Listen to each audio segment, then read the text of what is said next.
Hey guys, Devin here from Boostin Performance.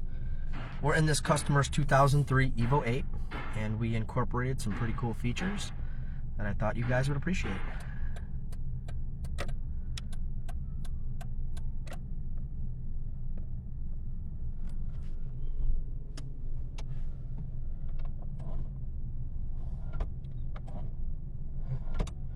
We even have a gas gauge calibrated using the factory sensors, and that gauge reads 0% when there's about 1.5 gallons of reserve in the tank.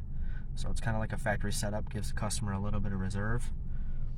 We integrated a lot of cool features in this car.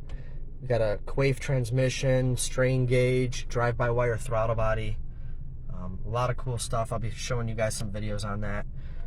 Got the car rev matching on the downshifts with the drive-by-wire throttle body. Some really, really cool stuff. So look for some videos here in the near future.